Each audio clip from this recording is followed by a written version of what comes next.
Hi, this is Steve Lentini, and I'm your host for the podcast Different Thinking for Different Times. This is season 2, episode 27.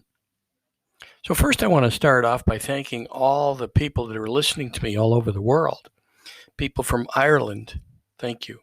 Canada, India, Belgium, South Africa, Greece, the Netherlands, Germany, Algeria, the Sudan, Singapore, Russia, and Saudi Arabia. Thank you all. And the United States, of course, where a majority of the listeners have come from.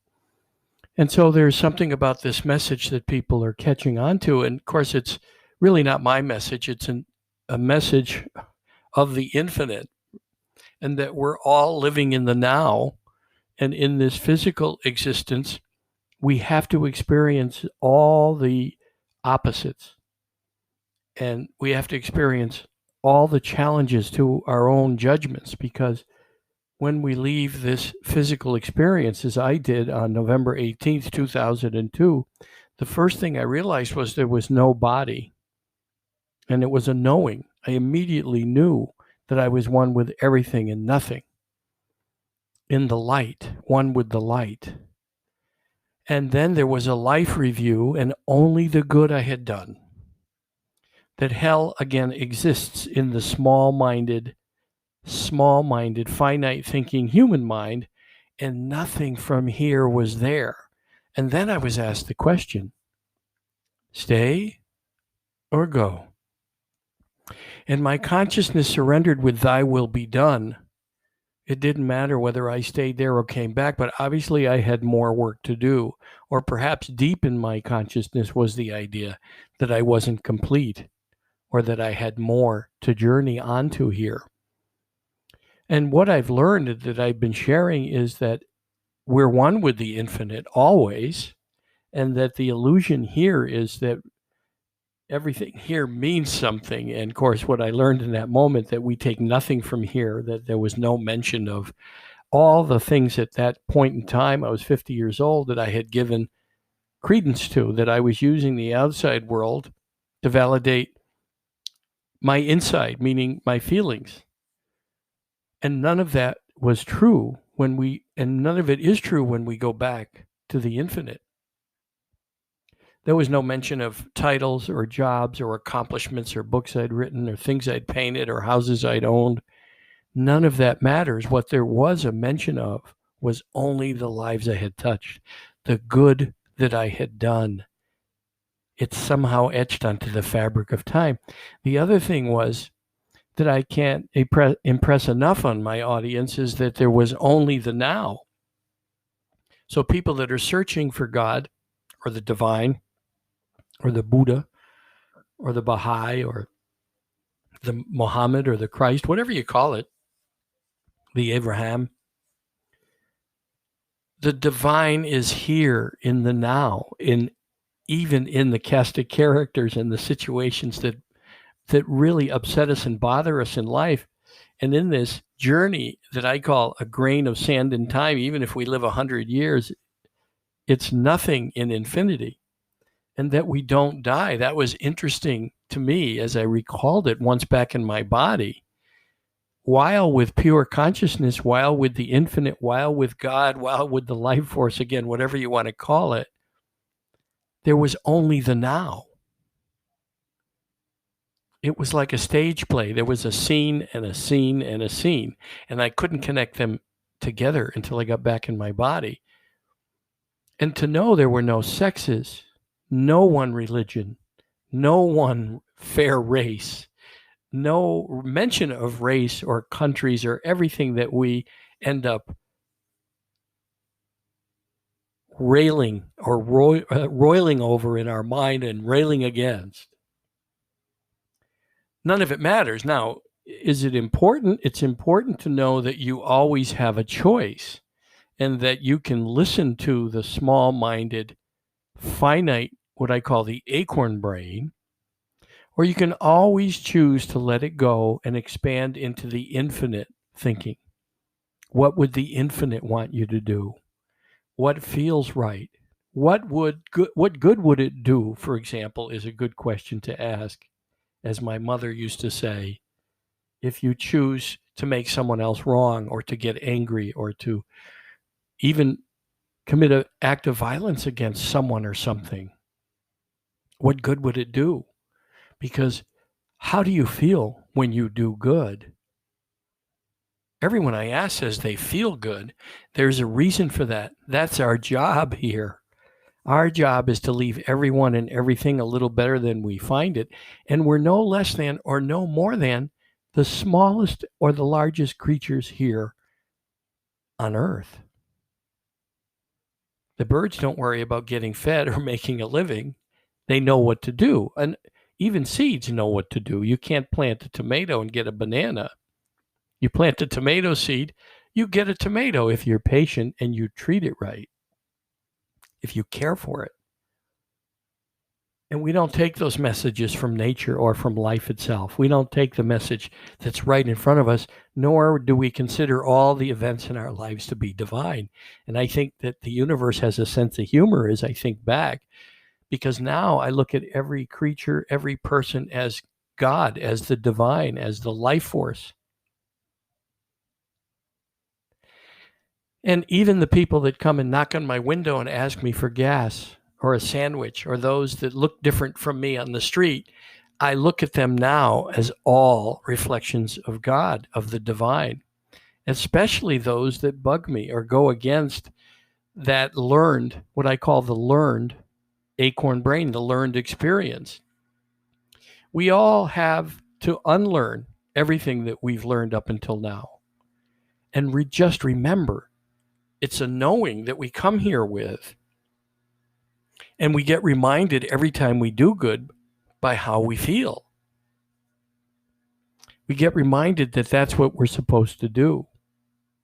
And that all the striving, all the climbing over others, or any impression we're trying to make on others with material things, it's all wasted because you can't take it with you anyway. Now you could say, well, I'm going to leave it with my family. Fine.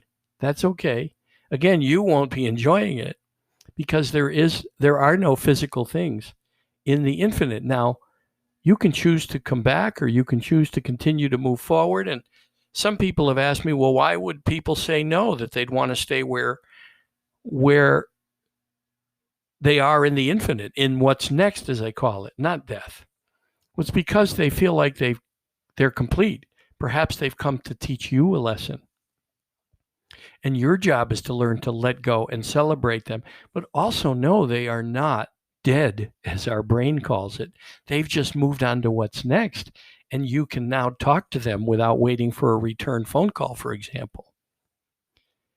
A lot of people have said they feel the presence of loved ones who have left early.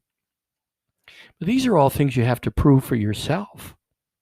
Don't take my word for it.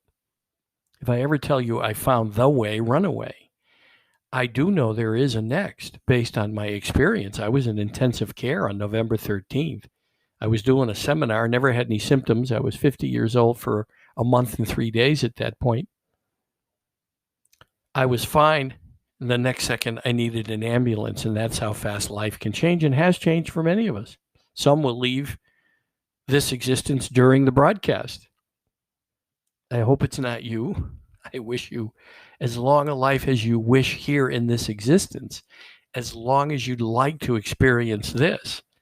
And no, there's no one that will escape what's next, but to look at it instead of an end as a new beginning. That in a universe, we live in something that has no end. People say they know the beginning. Who knows for sure? Physicists are trying to find it out. And as Einstein said, the closer he got to figuring it out, the more amazed he was at the mysterious and the unseen. There's something much bigger than us.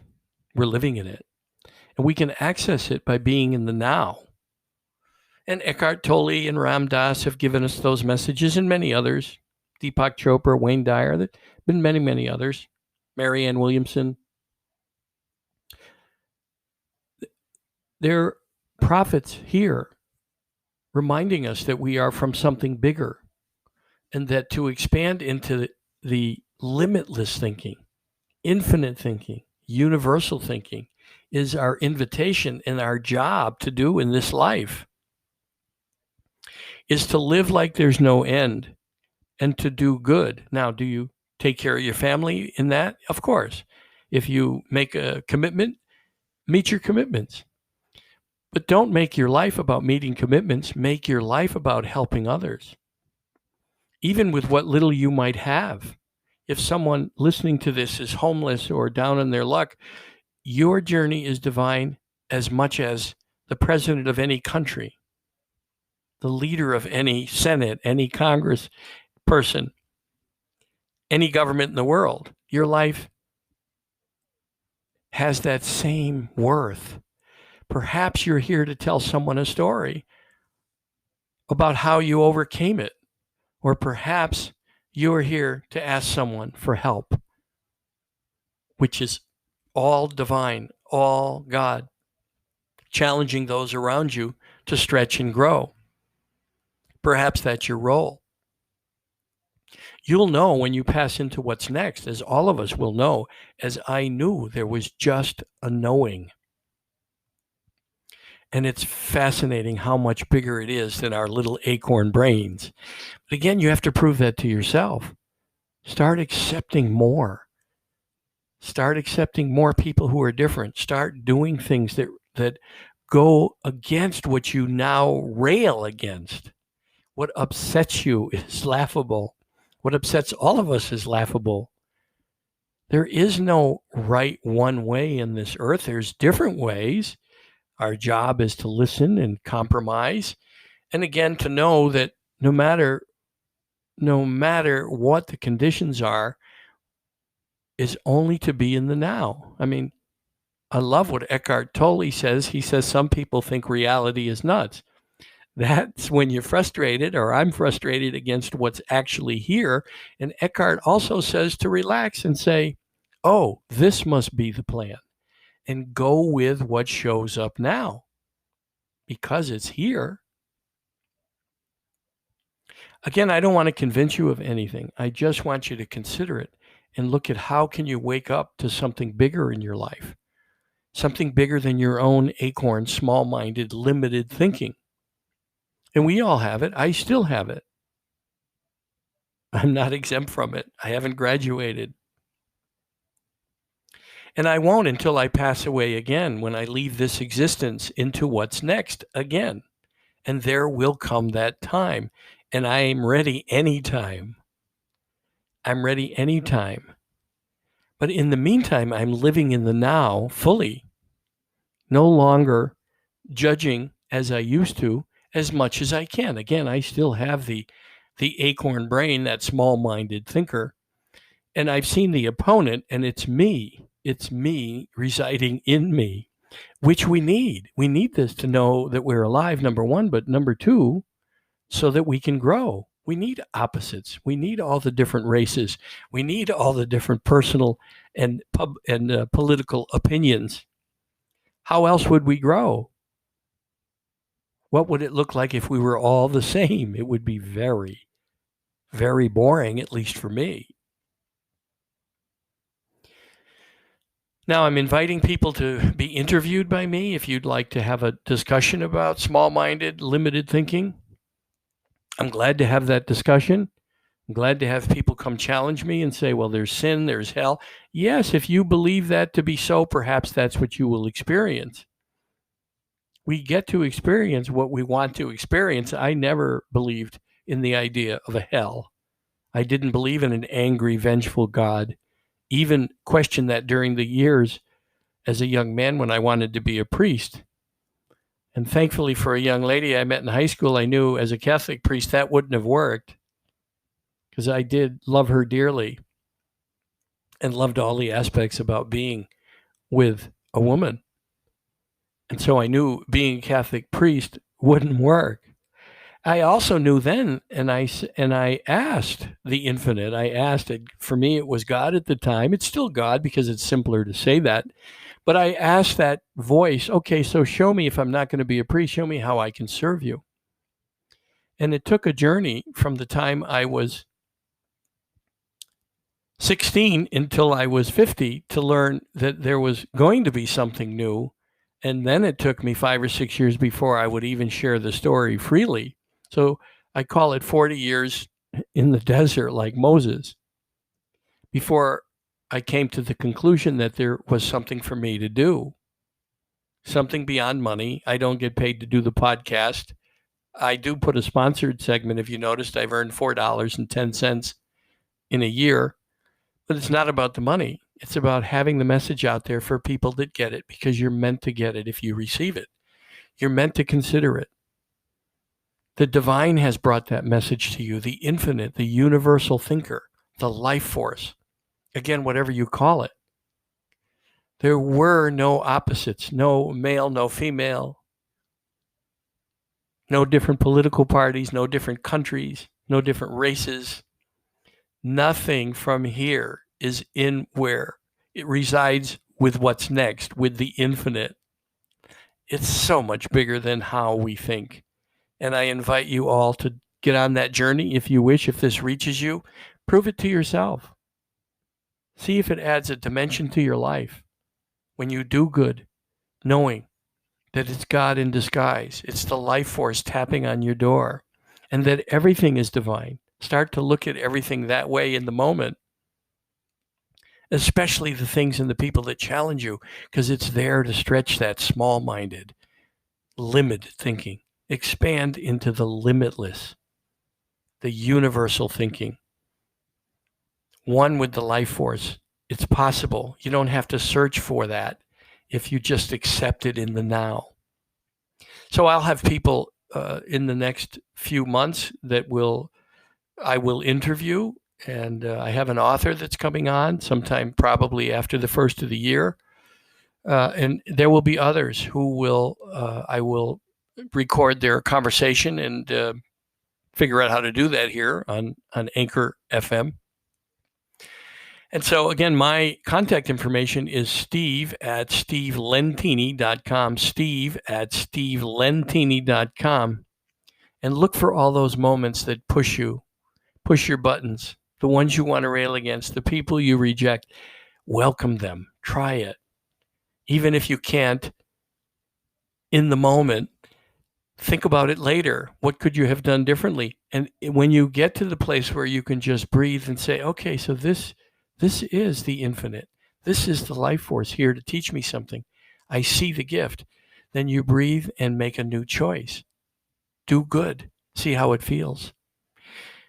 Work to leave everything and everyone a little better than you find them. But again, prove it to yourself. steve@stevelentini.com. Thank you for listening. All over the world, I'm grateful. Till next time.